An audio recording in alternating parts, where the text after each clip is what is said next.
मैले चाहिँ आज मेरो 3 महिना अगाडि रोपेको आलुलाई चाहिँ यसो खनेर हेरेको फलेको रहेछ के मजाले।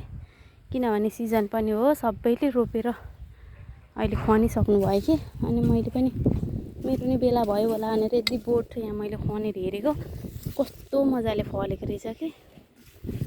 अनि त्यही भएर मैले खन्न सुरु गरेँ आज मेरो आलु। यति धेरै खनिसकेँ। यता पनि छ। जे होस् 5 केजी रोपेको थिएँ मैले, आफूलाई खान पुग्छ होला कि 5 महिना जति चाहिँ मजाले गरे कि हुन्न भन्छन् नि, परिश्रम गरे कि चाहिँ हुन्न भन्छन् नि। त्यस्तै गरेर मैले पनि आज 5 केजी रोपेको थिएँ, तर आफूलाई महिनाभरि खान पुग्ने आलु निस्क्यो। यो चाहिँ आफ्नै घर छेउमा बाँझो बारी थियो, अनि खनेर दुःख गरेर खनेर रोपेको थिएँ। अब ठुल्ठुलो नफले पनि मसिनो मजाले फलेछ कि आलु चाहिँ।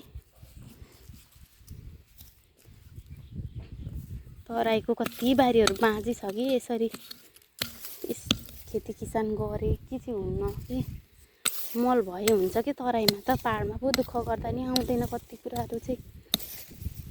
यहाँ मैले मात्रै मल हालेर न पानी चाहिन्छ यिनीहरूलाई, तराईमा त चिसै हुन्छ नि त।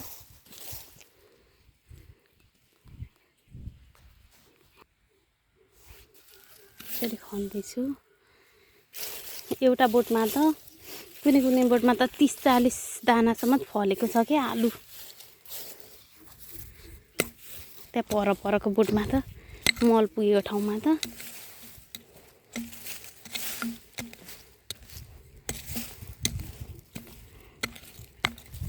जे 1 केजी जस्तो त झन्डै फलेछ कि जुनसुकै बोटमा पनि।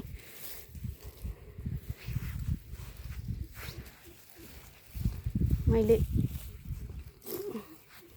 यो चाहिँ अलिकति नफलेको ठाउँको हो, त्यहाँ पर खने कि यसरी काटे पनि।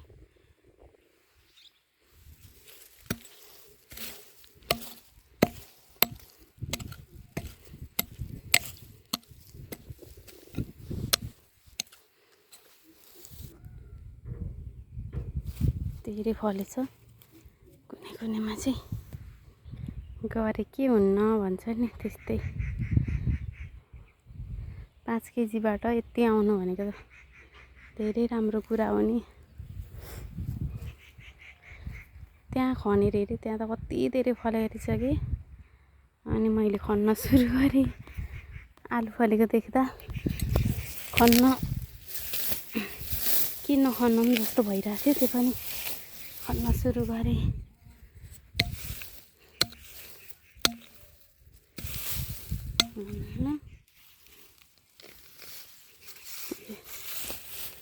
मसिनो भए पनि कति धेरै फलेछ कि।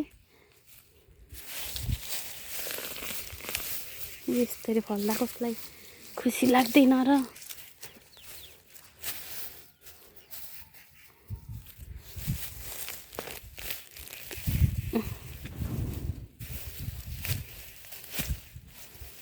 मसिनो बोटमा पनि फलेछ।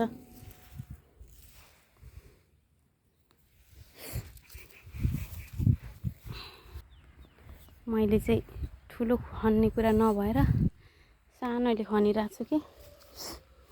कति पुरिरहेछ आलु, तर पछि निकाल्ने बेलामा भेटिन्छ भेट्ने त।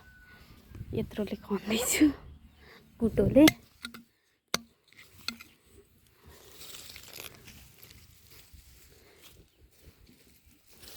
यता चाहिँ खासै फलेको रहेनछ, अलिअलि फलेछ, तर पनि ठिकै छ। फल्नु पर्ने बोटमा चाहिँ टन्नै फलेछ। मल पुगेको बोटमा ढुङ्गा छ नि त, त्यही भएर यो नआएको राम्रोसँग।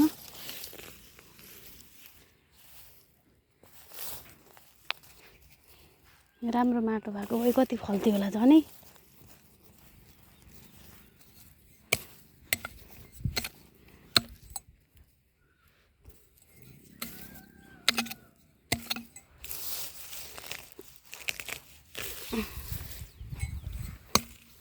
सकेको जति निकाल्छु।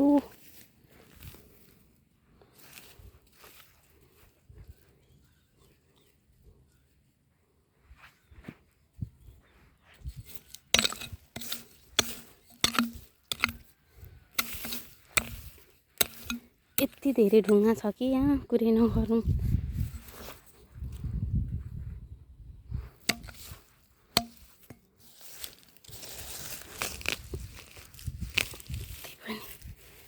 कति त बढ्नै पाएन कि आलु।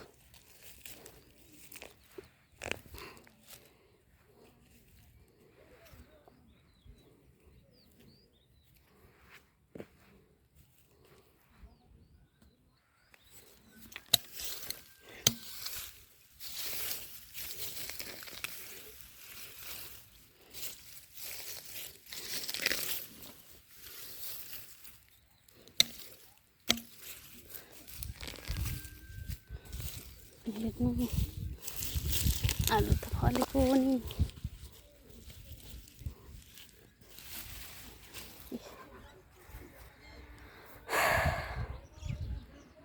गलिसकेँ म त। पछि देखाउँछु अब हजुरहरूलाई।